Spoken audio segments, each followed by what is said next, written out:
یہ مذاکرات کے لیے اب سنجیدہ ہیں یا اس کو کچھ لوگ کہہ رہے ہیں کہ صرف اتمام حجت کا ایک لفظ ہوتا ہے کہ حجت تمام کر دی بس ٹھیک ہے؟ مشکل پڑتی ہے باہر چلے جاتے ہیں، جب این آر او ملتا تو واپس آ جاتے ہیں۔ آپ ان کا اٹھا کے دیکھ لیں، 30 سال سے ان کا یہ پیٹرن ہے۔ ایک اور پروپیگنڈا کر رہے ہیں کہ ایکچولی کبھی رجیم چینج ہوا ہی نہیں تھا، ہم تو عمران خان کو سپورٹ کر رہے تھے۔ یہ ایک دلیر آدمی کی نشانی ہے کہ وہ کسی کے اوپر شک نہیں کرتا۔ یہ کمزور آدمی ڈرتے رہتے ہیں لوگوں سے۔ مجھے یہ پتہ ہی نہیں تھا کہ کس طرح میرے سے دھوکے دیے گئے، جھوٹ بولے گئے۔ یعنی ہم آخری دنوں میں بھی جب ہمیں پتا تھا کہ یہ سازش چل رہی ہے، مجھے آئی بی کی رپورٹ آ رہی تھی۔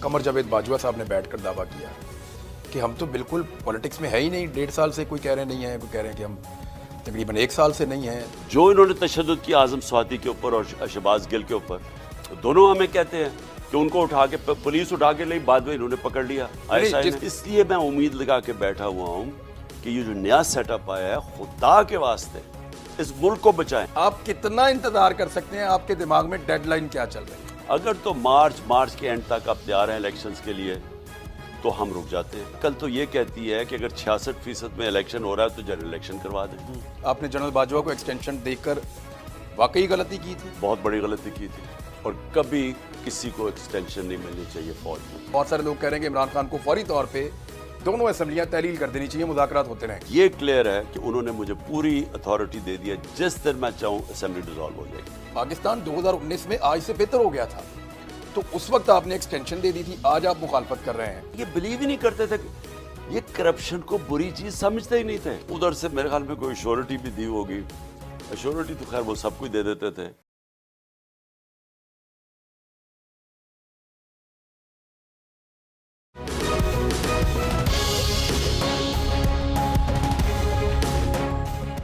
بسم اللہ الرحمن الرحیم، السلام علیکم ناظرین، آپ بول نیوز دیکھ رہے ہیں، میں عمران ریاض خان ہوں۔ آج ایک بڑا اسپیشل انٹرویو ہے پاکستان تحریک انصاف کے چیئرمین اور سابق وزیر اعظم عمران خان صاحب کا، اور سوالات بہت زیادہ اکٹھے ہو گئے ہیں، اور سب لوگوں کی نظریں پاکستان میں ریلیونسی کے اعتبار سے جو سیاست میں اس وقت سب سے ریلیونٹ شخصیت ہیں، جن کے گرد سارا کچھ گھوم رہا ہے، وہ عمران خان صاحب ہیں، اور انہی کے پاس بڑے سوالات کے جواب ہیں۔ السلام علیکم خان صاحب، بہت شکریہ آپ کا ٹائم دینے کے لیے۔ وعلیکم السلام۔ آپ نے مذاکرات کی پیشکش کی ہے، نارملی آپ ان لوگوں سے، ان پولیٹیکل پارٹی سے بات نہیں کرنا چاہتے تھے، اور آپ نے ہمیشہ یہ کہا ہے کہ میں پولیٹکس پہ بات کروں گا، این آر او نہیں دوں گا۔ این آر او تو ہو گیا، اور رجیم چینج آپریشن، اس کے بعد این آر او، وہ ساری چیزیں انہوں نے اپنے مطابق کر لی ہیں۔ اب آپ وہیں پہ بات چیت کرنے کی دعوت دے رہے ہیں، یہ مذاکرات کے لیے اب سنجیدہ ہیں یا اس کو کچھ لوگ کہہ رہے ہیں کہ صرف اتمام حجت کا ایک لفظ ہوتا ہے کہ حجت تمام کر دی بس ٹھیک ہے؟ دیکھیں عمران، ان لوگوں سے میری کیا بات چیت ہو سکتی ہے؟ میں ان کو 35 سال سے جانتا ہوں، بلکہ شریف خاندان کو تو 40 سال سے جانتا ہوں۔ تو ان کا تو جو مقاصد ہیں پولیٹکس میں، اور یہ جو سارا واردات کرتے ہیں، باہر سے آتے ہیں یا ملک کے اندر ملک کو خون چوستے ہیں اور پھر پیسہ باہر لے جاتے ہیں۔ مشکل پڑتی ہے باہر چلے جاتے ہیں، جب این آر او ملتا تو واپس آ جاتے ہیں۔ تو ان کا مقاصد کیا، پہلے ذرا کلیئر ہو جائے نا۔ آپ جب تک کسی کا موٹیو نہیں پتہ چلواتے تو آپ کو پتہ نہیں چلتا کہ ان کے ایکشنز کیا ہیں۔ موٹیو ان کا یہ ہے کہ پہلے انہوں نے چوری کر کے پیسہ بنایا، اس چوری کے پیسے بنانے کے اندر سارے ادارے کمزور کرتے ہیں، اور ان کی فوج سے لڑائی ہوتی اس لیے ہے کہ وہ ایک ادارہ کنٹرول میں نہیں ہوتا، باقی کنٹرول کر کے تباہ کر دیتے ہیں، پیسہ باہر نکال لیتے ہیں، اور پھر ان کی جو ساری کوشش ہوتی ہے اس پیسے کو بچانے کے لیے، این آر او لینے کے لیے۔ تو ان کی تو آپ ان کا اٹھا کے دیکھ لیں، 30 سال سے ان کا یہ پیٹرن ہے۔ میری ان سے کیا بات ہوگی، کیونکہ میں چاہتا ہی ہوں کہ اس ملک میں قانون کی حکمرانی ہو، انصاف ہو، کرپشن، اس طرح کے لوگوں کی طاقتور کی کرپشن ختم ہو۔ تو میرا تو مقصد ہی اپوزٹ ہے نا۔ اس وقت پرابلم کیا ہے؟ پرابلم یہ ہے کہ ملک بڑی تیزی سے جا رہا ہے نیچے۔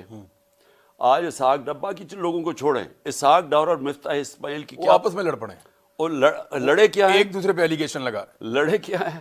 مفتاح اسماعیل کہہ رہا ہے کہ یہ اسحاق ڈار ڈیفالٹ کی طرف لے کے جا رہا ہے، وہ ساری دنیا کو نظر آ رہا ہے ڈیفالٹ کی طرف، آمدنی گرتی جا رہی ہے، قرضے بڑھتے جا رہے ہیں، ساری دنیا سمجھتی ہے کہ اب یہ قرضوں کی قسطیں واپس نہیں کر سکتے۔ جو سی ڈی ایس، اس کا مطلب جو کہ ان کا رسک کا ہے، اب قرضے واپس کرنے کی رسک، وہ پہنچ گئی ہے 100% پہ، ہم جب تھے 5% پہ تھی۔ تو اس کا مطلب دنیا پہ بھی اعتماد نہیں ہے ان کے۔ اسحاق ڈار کہہ رہا ہے کہ اس نے غلطیاں کی ہیں پہلے، اس کے اوپر ڈال رہا ہے۔ بات یہ ہے کہ دونوں ٹھیک کہہ رہے ہیں، ملک جا رہا ہے اب۔ نہیں لیکن یہ پہلے غلطیاں دونوں آپ پر ڈال رہے تھے، تو یہ آپ کو بہتر نہیں لگ رہا کہ آپ ایک دوسرے پہ ڈال رہے ہیں؟ نہیں، یہ ہونا ہی تھا، کیونکہ دیکھیں نا، آپ انہوں نے کسی کو تو ذمہ دار ٹھہرانا ہے نا، جو ملک جا رہا ہے ڈیفالٹ کی طرف۔ ہمیں یہ کیسے ذمہ دار ٹھہرائیں جبکہ سارے اکنامک انڈیکیٹرز جو کہ پاکستان اکنامک ریویو کے اندر ہیں، جو انہوں نے شائع کیا ہے، جو بتاتا ہے کہ سال میں کس طرح کی اکنامک پروگریس ہوا یا نہیں ہوا، اس کے اندر سارے انڈیکیٹرز جو ہمارے دور میں تھے وہ پازیٹیو تھے۔ آپ کی نظر میں ان دونوں میں سے کوئی ایک قصوروار ہے یا کوئی اور قصوروار ہے یا ان کو لانے والا قصوروار ہے؟ ان کو لانے والا سب سے زیادہ قصوروار ہے، اور یہ ان کو قصوروار اس لیے نہیں ہم ٹھہرا سکتے کہ مجھے یہ بتائیں کہ ان کے ہوتے ہوئے وہ سنہری دور کون سا تھا، یعنی کون سا ایسا دور تھا کہ انہوں نے معیشت اوپر اٹھا دی۔ عمران، آپ یاد رکھیں کہ 90 کی دہائی میں، 90 سے پہلے،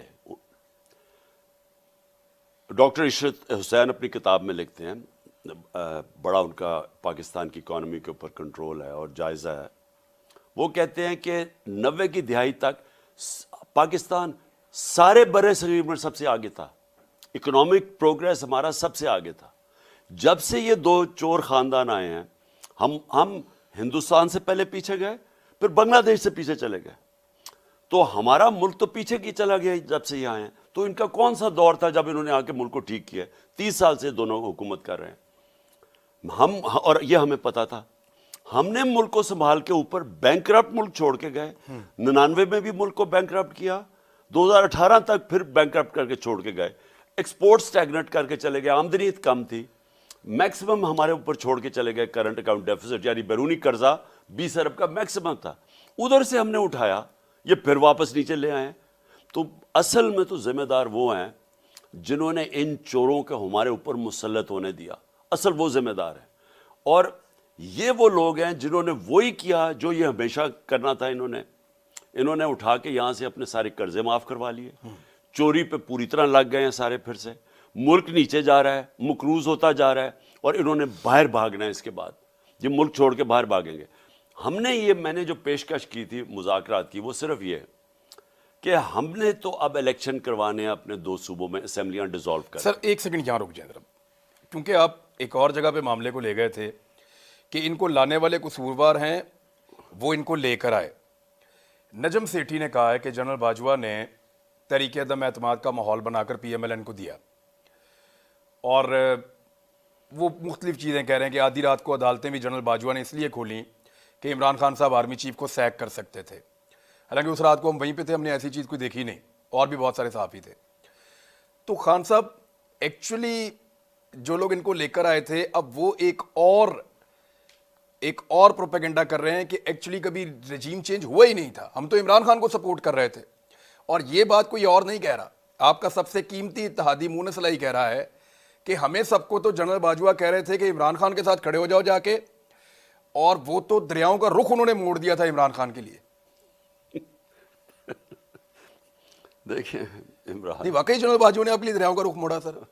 میں آپ کو بتاؤں، میں پھر سے میں پہلے بھی ایک دفعہ کہہ بیٹھا ہوں کہ میں جب بڑا ہو رہا تھا نا، یہ اسی گھر میں زمان پاک میں، تو میری والدہ ہمیشہ، میری 4 بہنیں تھیں، میں اکیلا بھائی تھا، وہ ہمیشہ ان کو یہ کہتی تھی کہ مجھے تو اس بیچارے پہ ساری فکر ہے، یہ بڑا ہی سیدھا ہے، یہ ہر قسم کی بات مان لیتا ہے، ہر قسم کو ٹرسٹ کر لیتا ہے، تو یہ تو بیچارہ رول جائے گا دنیا میں۔ تو میں ساری زندگی جب میں اپنی ماں کو کہتا تھا، یہ نہیں پتا تھا باقیوں کو بھی رول دے گا۔ اچھا کہنا چاہ رہا ہوں کہ میں ساری زندگی اپنی ماں کو کہتا تھا، میں کہا مجھے امی کیا فرق پڑا ہے، جو بھی دنیا کرتی تھی میں تو کامیاب ہو جاتا ہوں۔ میں اپنی ماں کو ہمیشہ کہتا تھا، میں نے کبھی فیل نہیں کیا کہ یہ ایک کمزوری ہے کہ لوگوں کو ٹرسٹ کرو۔ میں لوگوں کو ٹرسٹ کرتا ہوں، اگر لوگ مجھے کوئی بات کہتے ہیں میں سمجھتا ہوں یہ ٹھیک کہہ رہا ہوگا، کیونکہ میں کیوں اس کے اوپر شک کروں۔ میں اپنے بیٹوں کو بھی کہتا ہوں کہ یہ زیادہ بہتر ہے، یہ ایک دلیر آدمی کی نشانی ہے کہ وہ کسی کے اوپر شک نہیں کرتا۔ یہ کمزور آدمی ڈرتے رہتے ہیں لوگوں سے کہ جی مجھے دھوکہ نہ دے۔ لیکن میں نے پہلی دفعہ جو میری جنرل باجوہ سے میرے 3.5 سال گزرے ہیں، پہلی دفعہ میں نے ریئلائز کیا کہ یہ کتنی بڑی میری کمزوری ہے، کیونکہ میں اس کو ٹرسٹ کر لیتا تھا. جو جنرل باجوہ کہتا تھا میں کہا ہاں ہم دونوں ملک کے لیے ہیں، اسٹیبلشمنٹ ہے، فوج ہے، ہمارے انٹرسٹ ایک ہی ہے کہ ملک کو بچانا ہے. مجھے یہ پتہ ہی نہیں تھا کہ کس طرح میرے سے دھوکے دیے گئے، جھوٹ بولے گئے. یعنی ہم آخری دنوں میں بھی جب ہمیں پتا تھا کہ یہ سازش چل رہی ہے، مجھے آئی بی کی رپورٹ آ رہی تھی کہ گیم چل رہی ہے. اب آئی بی والا اسٹیٹمنٹ دے گا میں نے کوئی رپورٹ نہیں دی تھی، اس سے بھی نکلوا لیں گے تھوڑے دنوں میں. وہ کیا بیچارے نکالیں گے، وہ بیچارہ وہ بھی مجھے ڈر ڈر کے کہتا تھا، چیزیں بتانی شروع کر گیا. مجھے وہ رائٹنگ میں نہیں دیتا تھا، مجھے خود آ کے بتاتا تھا کہ پتہ نہ چل جائے. تو وہ جب ہمیں پتہ چل گیا کہ پوری گیم ہوئی ہے، نواز شریف سے ان کی بات چیت چل رہی ہے، انہوں نے پلان بنا لیا ہے، خاص طور پہ جب فیض کو جب ہٹایا تو اس کے بعد ان کی گیم تو چل پڑی تھی. تو مجھے تو پتہ تھا. میں جب جنرل باجوہ سے پوچھوں ہو ہی نہیں سکتا، ہم تو کنٹینیوٹی چاہتے ہیں، ہمیں تو یہ. میں نے جب آخر میں جب مجھے پتہ چلا کہ یہ، میں نے ان سے یہ پوچھا بھی، میں نے کہا دیکھیں مجھے یہ بتا دیں، وہ میرے اسلام آباد کے گھر میں، وہ میں نے کہا مجھے یہ بتا دیں کہ ہمارے سارے اتحادی، ہمارے جو لوگ اپنے ایم این ایز ہیں، وہ سب کو انڈیکیشن یہ دے رہے ہیں کہ فوج چاہتی ہے کہ آپ ادھر چلے جائیں. تو میں نے، اور وہ ہمیں کہہ رہے ہیں کہ، اور آپ ہمیں کہہ رہے ہیں کہ نہیں ہم نیوٹرل ہیں، وہ ہمیں کہہ رہے ہیں کہ ادھر چلے جائیں. ایم کیو ایم کے لوگوں نے ہمیں چوبے دبی دبے لفظوں میں ساروں نے کہا. وہ بیت تو کنٹرول میں ہی ان کے تھی، وہ شزان بگتی تو ان کے بغیر ہلتا ہی نہیں تھا. تو ہمیں تو پتہ، تو ہم حیران کہ یہ مجھے کہہ رہے ہیں کہ کچھ نہیں ہے، ادھر سے اور سگنل مل رہے ہیں. میں نے ان کو کہا کہ یہ سمجھ جائیں کہ اگر آپ نے اس وقت گورنمنٹ کو ہٹا دیا اور پولیٹیکل انسٹیبلٹی آ گئی، تو میں آپ کو بتا رہا ہوں کہ کوئی نہیں سنبھال سکے گا آپ کی اکانومی کو، اور خاص طور پہ یہ چور تو نہیں سنبھال سکے گے. شوکت ترین کو میں نے بھیجا، انہوں نے اس کو بتایا کہ یہ جناب حالات ہیں، آپ نے اس وقت اگر یہ کر دیا. 2 گھنٹے وہ بیٹھا رہا ان کے ساتھ، ایک سمجھایا اس نے سٹیپ بائی سٹیپ کہ اس سٹیج کے اوپر اگر آپ نے پولیٹیکل انسٹیبلٹی لیا، اکانومی آپ نہیں سنبھالی جائے. تو آپ کو کیا لگتا ہے کہ پہلے میں سن لوں. اس کو بھی کہا کہ فکر ہی نہ کرو، کنٹینیوٹی رہے گی. اچھا، مجھے بھی کہا فکر میں. میں نے ان کو پھر ایک دن کہا، میں نے کہا دیکھیں مجھے یہ پتہ ہے کہ اب ہمیں سارا واضح ہو گیا کہ آپ نیوٹرل نہیں ہیں، آپ ان کی طرف کہہ رہے ہیں کہ ادھر چلے جائیں. تو میں نے ان کو کہا مجھے کلیئر کر دیں. میں نے کہا میرے سے یہ اب نہ کریں کہ یہ ہم آپ کے ساتھ بھی ہیں، اور میں نے کہا کلیئر کر دیں آپ ادھر ہیں یا ادھر ہیں. اگر آپ نہیں ہیں تو پھر میں اور میری اسٹریٹجی ہے، اگر ہیں تو اور اسٹریٹجی. تو انہوں نے کہا وہ کون سی اسٹریٹجی؟ میں نے کہا میں اپنے لوگوں کے پاس جاؤں گا. میں نے ان کو کہا کہ میں ایک جمہوریت میں ماننے والا. چاہتے تھے کہ وہ آپ کے ساتھ آئیں، یعنی ان کا تو کام ہی کوئی نہیں ہے، پولیٹکس میں ہونا ہی نہیں چاہیے. میں یہ کہہ رہا ہوں ساتھ نہیں آئے کہ یہ آپ جو ان کو ساروں کو کہہ رہے ہیں کہ ادھر چلے جائیں. اچھا ٹھیک ہے، ہمارا یہ جو رجیم چینج، آپ یہ کہتے کھل کے آ جائیں. میں کہا مجھے بتا دیں کہ اگر آپ نے فیصلہ کر ہی لیا ہے تو پھر جو میں نے ساری زندگی کیا، میں تو عوام کے کندھوں پہ آؤں. مجھے تو کسی ملٹری نرسری میں نہیں کسی نے پالا تھا نا.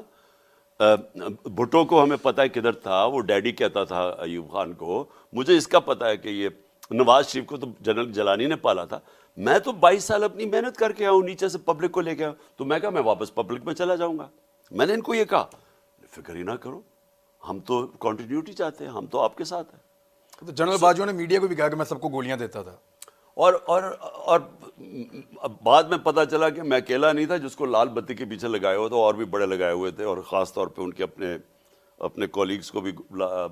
بہرحال ایشو میں صرف یہ کہہ رہا ہوں کہ دیکھیں جو ہوا یہ سارا اس کے پیچھے ہمیں پتہ ہے ہینڈلرز تھے. اور جب یہ ہو گیا اور جب پتہ چل گیا کہ پبلک آ کے ہمارے ساتھ کھڑی ہو گئے. 10 اپریل ایک پاکستان میں ایک ایسا وقت تھا جس میں کبھی ایسا ہوا نہیں پاکستان کہ پبلک آ کے کھڑی ہوگی، ایک وہ پارٹی جس کو گورنمنٹ سے نکالا ہے. تو جب آپ کو نظر آ گیا کہ پبلک آ کے ادھر کھڑی ہو گئی ہے، اور یہ بھی نظر آ گیا کہ لوگ ان چوروں کو نہیں مانیں گے، بلکہ ہمارے ساتھ لوگ اس لیے آئے، وہ ان چوروں کی شکلیں دیکھ کے، وہ 3 اسٹوجز کی جب شکلیں دیکھی وہ لوگ ادھر آ گئے. اب جب لوگ ادھر آ گئے، انہوں نے جو اس کے بعد کیا، میں نے سب سے بڑا ظلم کیا. جو انہوں نے 7 مہینے ہمارے اوپر جو تشدد کیا، ہمارے اوپر جو انہوں نے جس طرح کی آپریشن کی، میں آپ کو یقین کراتا ہوں کہ جو 25 مئی کو ہوا وہ لگ رہا تھا یہ مقبوضہ کشمیر ہے، یہ پاکستان نہیں لگ رہا تھا. مقبوضہ کشمیر میں عورتیں بچے فیملیز کے اوپر شیلنگ ہوتی ہے، یہاں تو نہیں ہوتی تھی. ہمیں جس طرح مجھے ٹریٹ کیا گیا، میرے اوپر کیسز بنائے گئے، جو مجھے ملتا تھا آ کے اس کے اوپر اس کے پیچھے پڑ جاتے تھے. پوری ایجنسیز ان کے پیچھے لگی ہوئی ہیں. ہمیں تو جہاز کوئی نہیں ملتا تھا، لوگ ڈرتے تھے، ہمیں رینٹ پہ جہاز نہیں دیتے تھے. وہ تو شکر ہے میرا دوست دان اسد امریکہ سے آیا، اس کے جہاز اگر نہ ہوتا میں تو ٹریول ہی نہیں کر سکتا تھا. ہر قسم کا انہوں نے ہمارے اوپر جو پریشر ڈالا ہے، جس طرح میڈیا کے اوپر جو دکھاتا تھا. اور یہ اسٹیبلشمنٹ تھی، ناٹ دا پولیٹیکل گورنمنٹ. نہیں پولیٹیکل. اچھا ہمیں جب 25 مئی کو ہم نے یہ پولیس والوں نے ہم نے پوچھا یہ تم نے کیا کیا، وہ کہیں جی ہمارے سے پیچھے سے پریشر تھا اسٹیبلشمنٹ کا. آپ میڈیا کے ہاؤسز سے پوچھیں، ڈائریکٹلی میڈیا ہاؤسز کو کر کے ڈرا رہے تو تھے. دیکھیں نا، موجودہ D G I S I ہیں، آئی ایس پی آر والے تو ادھر چلے گئے ہیں، انہوں نے بیٹھ کر دعویٰ کیا، قمر جاوید باجوہ صاحب نے بیٹھ کر دعویٰ کیا کہ ہم تو بالکل پولیٹکس میں ہے ہی نہیں. 1.5 سال سے کوئی کہہ رہے نہیں ہیں، کوئی کہہ رہے ہیں کہ ہم تقریباً 1 سال سے نہیں ہیں. تو وہ یہ تو سارا کچھ پولیٹکس میں ہو رہا تھا. دیکھیں میں اب اتنے بڑے جھوٹ بول رہے ہیں. میں 3.5 سال گورنمنٹ میں بیٹھا ہوں، مجھے تو پتہ ہے کہ کیسے آپریٹ کرتے ہیں، مجھے تو پتہ ہے کہ کیا ہوتا ہے. یعنی اس کے بعد انہوں نے جو کور اپ کیا، یہ سارا کور اپ ہے. تشدد ہمارے اوپر ہو رہا ہے، میڈیا ہاؤسز کو یہ ڈرا رہے ہیں. آپ جیسے لوگ جو صحافی جس طرح ارشد شریف، یہ ان کے پیچھے یہ پریشر ڈال رہے ہیں. آپ سب کو پتہ ہے کہ وہ یہ تو پیچھے بیٹھے ہوئے تھے. جو انہوں نے تشدد کیا اعظم سواتی کے اوپر اور شہباز گل کے اوپر، دونوں ہمیں کہتے ہیں کہ ان کو اٹھا کے پولیس اٹھا کے لئی، بعد میں انہوں نے پکڑ لیا. جس پولیس اسٹیشن میں مجھے رکھتے تھے، میں بتا دیتا ہوں، آن ایئر بتا دیتا ہوں، جہاں پہ بھی مجھے رکھتے تھے 2 آدمی ہوتے تھے جو نیوٹرل ہوتے تھے، اور پولیس والے ان کی طرف اشارے کرتے تھے کہ اگر یہ نہ ہوں تو ہم آپ کو کمفرٹیبل کر سکتے ہیں، ان کی وجہ سے ہم آپ کو کمفرٹیبل نہیں. جیل والے، یہ جو اڈیالہ جیل والے، وہ شہباز گل کو کہتے رہے کہ جی وہ ہمارا پریشر ان کا پیچھے کا. سو جو ہمارے اوپر ہوتا تھا وہ سارے یہ کہتے تھے کہ پریشر پیچھے سے آ رہا ہے ان کی. تو انہوں نے پوری طرح ہمیں دبانے کی اور ختم کرنے کی کوشش کی. اس لیے میں امید لگا کے بیٹھا ہوا ہوں کہ یہ جو نیا سیٹ اپ آیا ہے، خدا کے واسطے اس ملک کو بچائیں. آپ نے اپنے لوگوں کو کہا کہ روکو، ابھی اسٹیبلشمنٹ کے اوپر تنقید مت کرو اور نشانہ مت بناؤ. نئی اسٹیبلشمنٹ سے ایسا لگتا ہے آپ نے کوئی امیدیں وابستہ کی ہیں. کیا کسی نے کوئی یقین دہانی کروائی ہے صدر پاکستان کو یا کسی اور جگہ پہ کہ اب آپ کے ساتھ وہ نہیں ہوگا جو ماضی میں 8 مہینوں میں ہو رہا تھا، یا بالکل خاموشی ہر طرف؟ دیکھیں ہم نے بالکل میسج پہنچائی ہے. آپ نے پہنچایا؟ ہم نے میسج پہنچائی ہے. ڈاکٹر الوی نے بھی یہ بات کی ہے کہ دیکھیں اس سے ہوا کیا ہے، 7 مہینے میں کیا ہوا. کیا پارٹی کریش ہو گئی ہے؟ کیا تحریک انصاف گر گئی ہے؟ کیا یہ ٹوٹ گئی ہے؟ تحریک انصاف تو اور مضبوط ہو گئی ہے. تحریک انصاف تو آج وہ اللہ کا شکر ہے پاپولیرٹی ہے. پاکستان کی تاریخ میں کسی پولیٹیکل پارٹی کو نہیں تھی ایسے. مجھے ذوالفقار علی بھٹو کے دور یاد ہے، ہم اس کے ساتھ تھے، ہم نوجوان تھے. پیپلز پارٹی ایک نیشنل پارٹی ایک ایسی ابھری تھی. میں آپ کو کہہ رہا ہوں اس سے جو آج پاکستان میں پی ٹی آئی ہے، کبھی پاکستان میں پیپلز پارٹی نہیں تھی. تو ہم تو اٹھتے گئے ہیں، جتنا انہوں نے دبایا ہماری پارٹی تکڑی ہو گئی ہے. اگر میں آزادی، ملک آزاد پاکستان دیکھنا چاہتا ہوں تو میں ایک مضبوط فوج دیکھنا چاہتا ہوں. تو کیا ہم چاہیں گے یہ پاگل پان؟ یہ پاکستان کے دشمن چاہیں گے. یہ وہ لوگ جو باہر بیٹھے ہوئے ہیں، جن کو پیسے کا پوجا کرنے والے بیٹھے ہوئے ہیں، شریف وغیرہ، یہ ان کا انٹرسٹ ہے. آپ نے پیغام پہنچا دیا، ہم نے جواب کیا ہے؟ ہم نے، اور میرے خیال میں دیکھیں ان کو موقع دینا چاہیے. نیا سیٹ اپ آیا، ان کو کیا ضرورت ہے. جو آپ کا چلیں میں تھوڑا سا اگر آپ جواب دینا چاہیں تو آپ بتا دیں کہ مونس علائی کو غلط فہمی ہے اس بارے میں کہ اسٹیبلشمنٹ نیوٹرل ہے، یا اسٹیبلشمنٹ آپ کے ساتھ کھڑی تھی جب آپ کی حکومت جا رہی تھی؟ دیکھیں مونس کا یا کوئی مجبوری ہے؟ نہیں، مونس علائی کا بالکل علیحدہ ایکسپیرینس ہوا ہوگا. ٹھیک ہے، دیکھیں نا، ہو سکتا ہے ان کو کچھ اور کہا گیا ہو. نہیں، ان کو کہا گیا ہوگا کہ یہ پی ٹی آئی کے ساتھ چلو، لیکن وہ دوسرا والا جو چلا گیا نون لیگ میں، اس کو بھی کہا ہوگا کہ ادھر چلے جاؤ. اچھا، ادھر بھی نمبر پورے کر دیے تو یہ جو ڈبل گیم چل رہی تھی، ویسے میں آپ کو بتاؤں جتنی ڈبل گیم جنرل باجوہ نے کھیلی ہے نا، یعنی وہ کبھی کسی کو کچھ کہہ، ہمارے اپنے لوگوں کو کسی کو کوئی پیغام جا رہا ہے, کسی کو کوئی اور جا رہا ہے. عجیب اس کی ویسے ایٹیٹیوڈ دیکھیں. لیکن ہوا کیا اینڈ میں, فائدہ تو نہیں ہوا نا, ایکسپوز تو ہو گئے. اب یہ جو ذلت انسان تو نہیں دے سکتا نا. مجھے یہ بتائیں کہ ہم اللہ میں ماننے والے جو لوگ ہیں, ہمارا ایمان, عزت اور ذلت اس کے ہاتھ میں نا. مجھے یہ بتائیں کہ مجھے تو اصولاً جو انہوں نے کیا تھا میرے ساتھ, جو میں ایک ڈائری اٹھا کے نکلا تھا پی ایم ہاؤس سے, اس کے بعد اصولاً مجھے ذلیل ہو جانا چاہیے تھا. ہوا کیا, مجھے اللہ نے وہ عزت دی جو میری زندگی میں تصور نہیں تھا ایسی ملے گی. تو اس سے تو آپ کو واضح ہو جانا چاہیے نا کہ اوپر والے کے ہاتھ میں سب کچھ ہے. آپ جو مرضی کر لیں, فیصلہ وہ آپ کے اعمال کے اوپر کرتا ہے. بے شک اس میں کسی کے تو اعمال غلط تھے نا جو کہ ذلت ملی ہے. نیت کے اوپر اللہ تعالیٰ. اچھا اس میں مجھے یہ بتائیں, نیت اور اعمال. بے شک.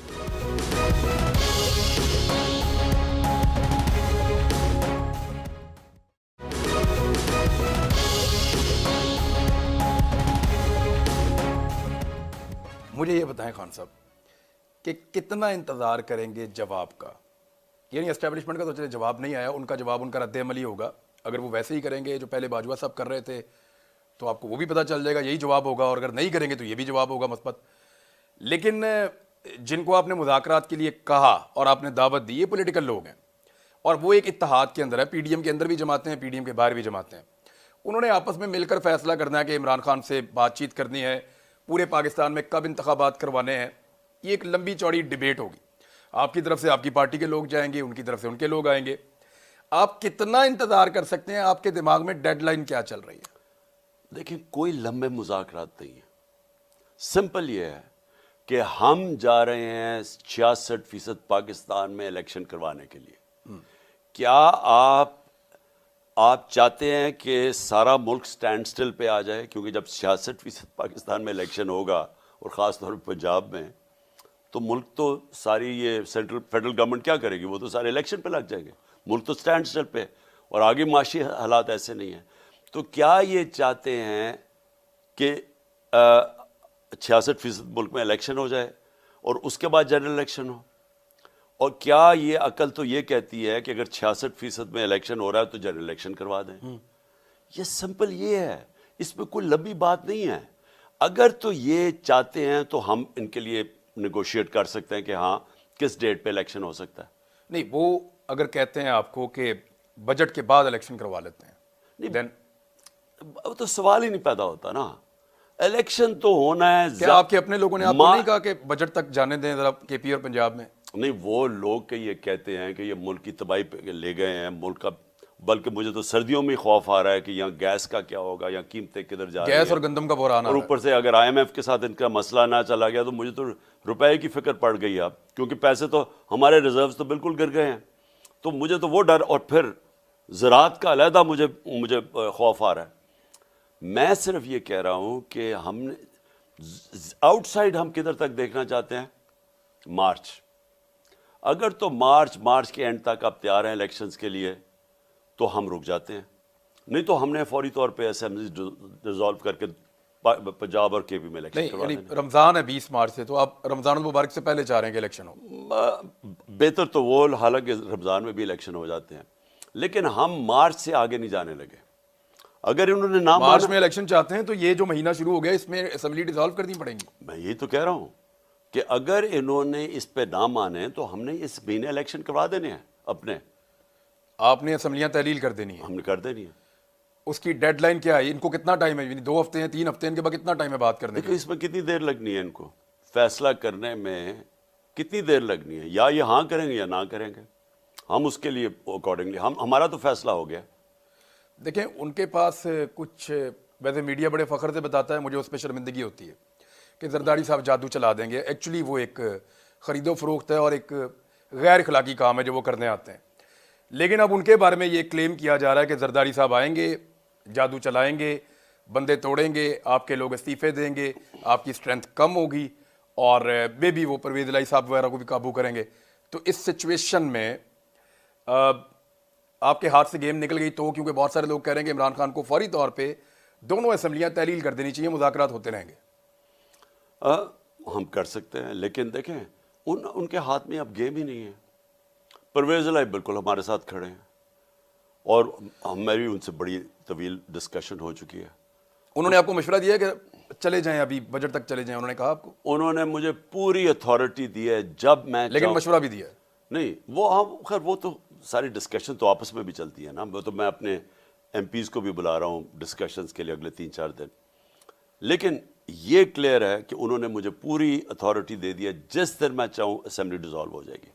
آپ کو انہوں نے تحریری طور پہ سمری دی ہے دستخط شدہ کہ خان صاحب یہ میں آپ کو دے رہا ہوں؟ کیونکہ یہ خبر چل رہی ہے کل سے کہ عمران خان صاحب کو ذرائع کے مطابق دستخط شدہ سمری دے دی ہے اسمبلی تحلیل کی پرویز الہی صاحب نے، اور وہ ان کے پاس موجود ہے. بس یہ سمجھ لینا انہوں نے مجھے پوری اتھارٹی دینا ایک الگ بات ہے، تحریری طور پہ یہ پیپر اگر میں آپ کو دے دوں یا زبانی بولوں فرق تو ہے. سمجھ جائے نا کہ انہوں نے پوری جب میں چاہوں گا یہ میرے پاس پوری اب جس دن میں چاہوں گا اسمبلیز ڈیزالو ہو جائیں گی 100%. اور آپ کب چاہیں گے؟ میں 4-5 دنوں میں اپنی پارٹیز کے یہ جو سارے پنجاب کے اپنے لوگ ہیں ان سے مل رہا ہوں، کے پی کے لوگوں کو علیحدہ مل رہا ہوں. اور دوسرا دیکھتے ہیں کہ وہاں سے کوئی رسپانس آتا ہے. ہم ان کو یہ تو چانس دے سکتے ہیں نا کہ وہ کہیں گے جی ہاں ٹھیک ہے نیگوشیٹ کرتے ہیں، کیونکہ اگر اتنا تقریباً سارے پاکستان میں الیکشن ہو رہا ہے تو ہم جنرل الیکشن کال کر دیتے ہیں. لیکن اگر آپ اتنا دیر آگے چلے جائیں تو وہ تو ہو سکتا ہے نیگوشیٹ. آپ اپنی 2 غلطیوں کا ہمیشہ کہتے رہے ہیں کہ 2 مرتبہ میرے سے غلطی ہوئی میرے ٹائم میں. ایک غلطی آپ کہتے تھے میں پھر کبھی بتاؤں گا. Is it the right time? آپ نے جنرل باجوہ کو ایکسٹینشن دے کر واقعی غلطی کی تھی؟ بہت بڑی غلطی کی تھی، اور کبھی کسی کو ایکسٹینشن نہیں ملنی چاہیے فوج میں. میں یہ بالکل کنونسڈ ہوں. بلکہ میں تب بھی یہ سوچتا تھا، لیکن حالات ایسے بنا دیے گئے کہ جی دیکھیں یہ ہو جائے گا، اس کو اسٹیبلٹی کی ضرورت ہے، یہ ہے وہ ہے. ہم نئے پاور میں آئے تھے، پرابلمز اتنے زیادہ تھے ہمارے اوپر. نومبر میں نواز شریف صاحب پاکستان سے باہر جاتے ہیں. ہمیں تو اس وقت چیزیں پاکستان میں اتنی مشکل نہیں لگ رہی تھی، تو آرمی چیف کی ایکسٹینشن کا ماحول کیسے بنایا گیا؟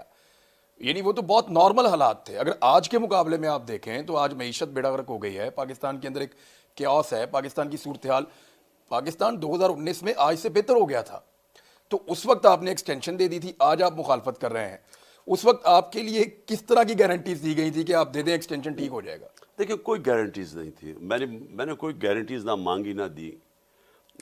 ہمارے ساتھ اس وقت کوآپریشن 100% تھی. ایک طریقے لبیک والا وہ کھڑا تھا. نہیں فضل الرحمان بھی پہنچ گیا تھا دھرنے کے لیے. وہ یہ عجیب چیزیں ہوتی ہیں نا. یہ اب تو ہم پیچھے جب دیکھتے ہیں نا تو جب کام کروانے ہو تو یہ ایک دم ہو جاتی ہیں چیزیں، آپ ایک دم کوئی کٹ پتلیاں آ جاتی ہیں یہاں سے وہاں سے. خیر وہ تب مجھے اتنا اندازہ نہیں تھا. وہ علیحدہ چیزیں ہیں. اصل میں سوائے اس کے کہ اس شروع میں مجھے سمجھ نہیں آ رہی تھی کہ کیوں نہیں احتساب کرتے.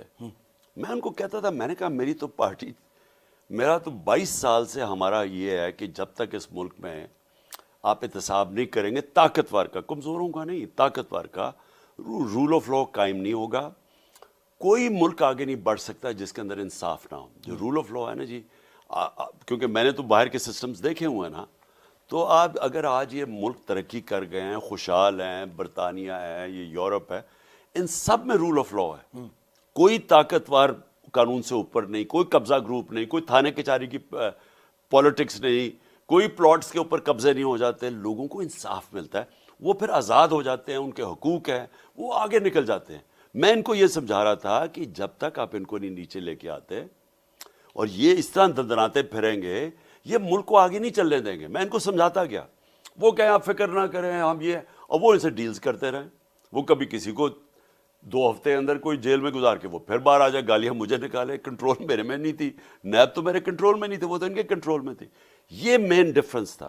اگر آپ میرے سے پوچھیں نا کہ پرابلم کدھر آ رہا تھا، وہ یہ تھا کہ یہ بلیو ہی نہیں کرتے تھے، یہ کرپشن کو بری چیز سمجھتے ہی نہیں تھے. تو یہ غلطی آپ سے ایکسٹینشن کی ہو گئی، اور اس کے بعد ساری جماعتوں نے مل کر جب ایکسٹینشن دی جنرل قمر جاوید باجوہ صاحب کو، جس طرح تمام اراکین پہنچے اور پہنچ کے انہوں نے ووٹ ڈالا، جیسے شادی میں پنجابی میں کہتے ہیں نیوندرا ڈالنے آئے ہیں.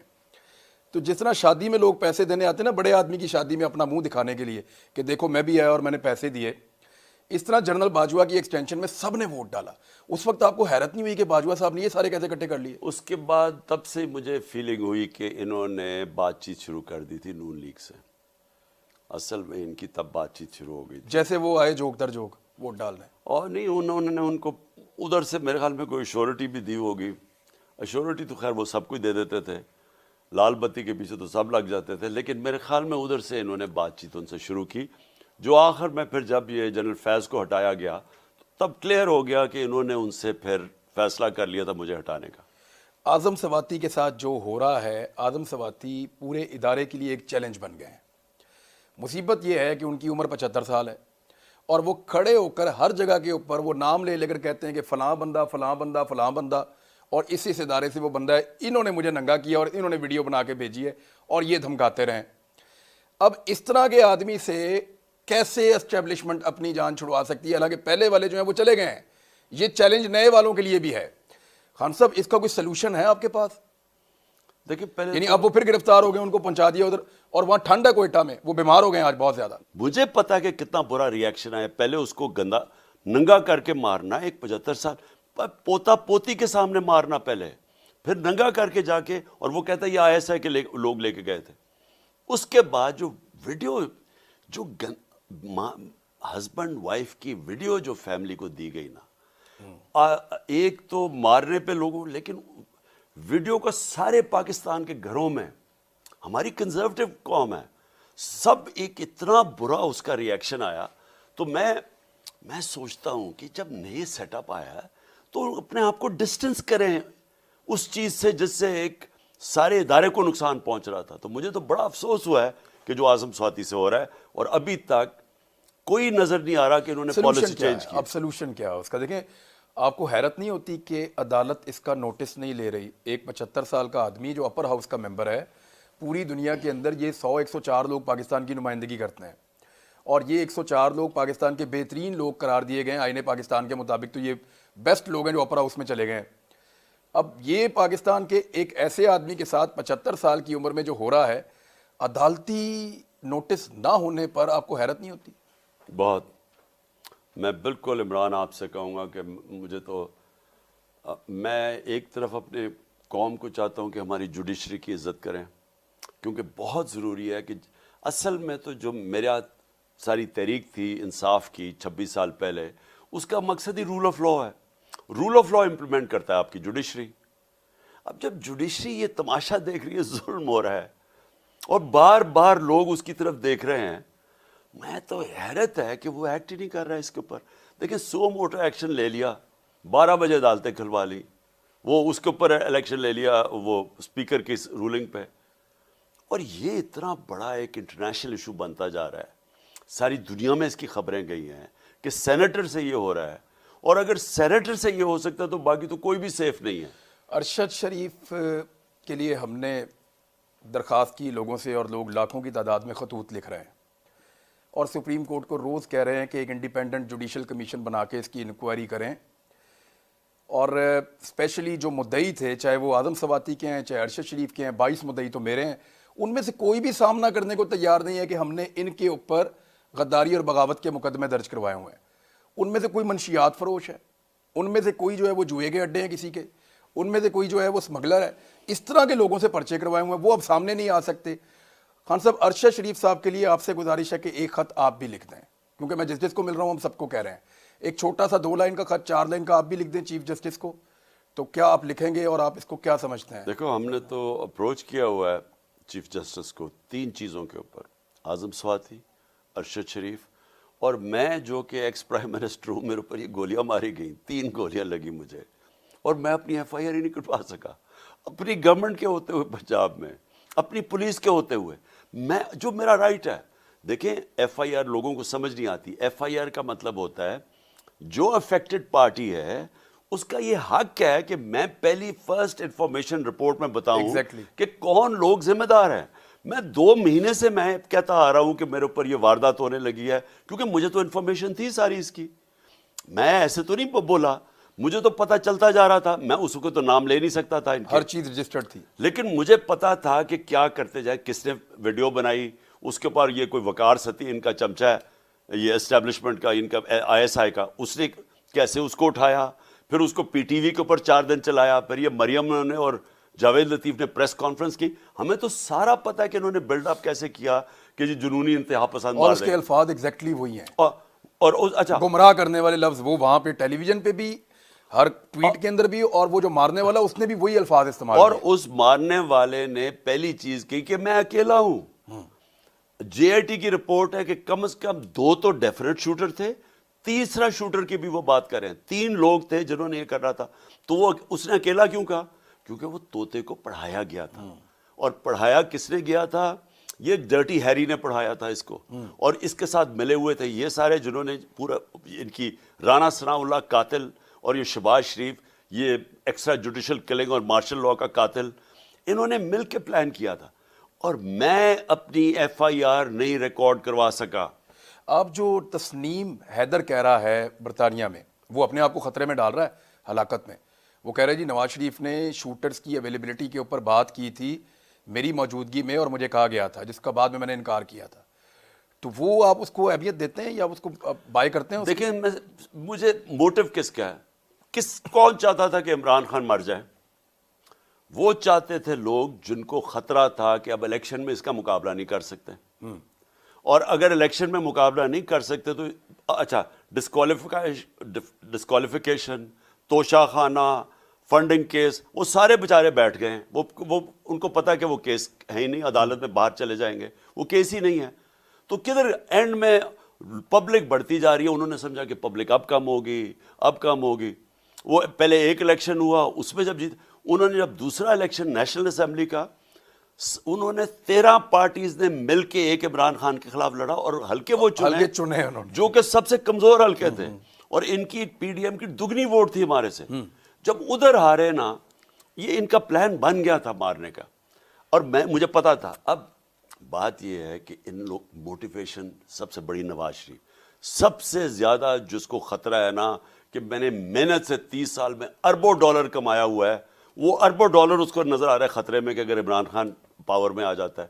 اس لیے اس کی نمبر 1 موٹیویشن یہ, اس کے ساتھ بغل بچہ شہباز, یہ تو اس کے ساتھ ہی, اس کو ان دونوں کو پتا تھا. اور اس کے علاوہ کون کس کو تھا, یہ جو ملا ہوا تھا ان کے ساتھ, جو کہ انٹیلیجنس کا آدمی ڈرٹی ہیری, یہ ان کے ساتھ ملا ہوا تھا. انہوں نے پلان کیا تھا. اوپر سے اس کے علاوہ اور کسی کو اوپر پتا تھا, وہ اگر انویسٹیگیشن ہوگی تو سامنے آ جائے گا. خان صاحب, فائنلی آپ نے غور کیا کہ دہشت گردی واپس آ رہی ہے. آپ ٹی ٹی پی کے ساتھ آپ کی لڑائی شروع ہو گئی ہے, افغان طالبان کے ساتھ آپ کی بات چیت جو ہوتی تھی وہ اب نہیں ہو رہی ہے, انڈیا دوبارہ افغانستان کے اندر اپنے آپ کو مضبوط کر رہا ہے. یہ ساری چیزیں پچھلے 7 مہینے میں اتنی خاموشی سے ہوئی ہیں اور اتنی تیزی سے بارودی سرنگیں بچھی ہیں, اور بلوچستان کے حالات دوبارہ خراب ہو رہے ہیں. اکانومی کو سنبھالنا, دہشت گردی کو سنبھالنا, چیلنجز بڑھتے چلے جا رہے ہیں. کیا آپ سمجھتے ہیں کہ یہ آپ کی پارٹی اب کر پائے گی جلدی, اگر آپ کو موقع ملتا تو؟ دیکھیں میں ایمانداری سے کہتا ہوں کہ یہ جو اوپر آ کے بیٹھے ہوئے نا چور, انہوں نے تو وہی کیا ہے جو ہمیں پتا تھا انہوں نے کرنا ہے. انہوں نے اس ملک کو پیچھے لے کے گئے 30 سالوں میں. ان چوروں نے اپنی دولت اسمانوں پہ لے گئے, ملک کو مقروض کر دیا. ان کے دور میں ہوا نا. آج کہتے ہیں کہ جی یہ کس نے یہ ماحول, ہمیں کہہ رہے ہیں ہم تو 3.5 سال کے لیے آئے ہیں, ہم تو چھوڑ کے گئے پاکستان جو کہ اوپر جا رہا تھا. 30 سال یہ دونوں نے حکومت کی ہے. مجھے بتا دیں 30 سال میں انہوں نے جو ملک سے کیا ہے, اگر بنگلہ دیش آگے نکل گیا تو اس سے زیادہ ہمیں شرم کی کیا بات ہے. میں زندہ تھا, بڑا تھا جب کہ بنگلہ دیش بنا تھا. بنگلہ دیش میں ایکسٹینشن نہیں ہوتی نا سر؟ نہیں, بنگلہ دیش آپ یقین کریں عمران, ہم نے اپنے کانوں سے سنا تھا لوگ کہتے ہوئے کہ جی شکر ہے بنگلہ دیش لیتا ہوا, ہمارے پر بوجھ بنا ہوا تھا, جان چھوٹ گئی. ویسٹ پاکستان تو بہت امیر تھا, وہ تو بہت پیچھے تھا ہمارے سے. وہ ہمارے سے ان 2 چوروں کے خاندانوں کی وجہ سے آگے نکل گیا, کیونکہ انہوں نے تو ملک کو تباہ کر دیا. اب ان کے پیسے ہیں باہر پڑے ہوئے, ان کو جب پرابلم آتا ہے انہوں نے باہر بھاگ جانا.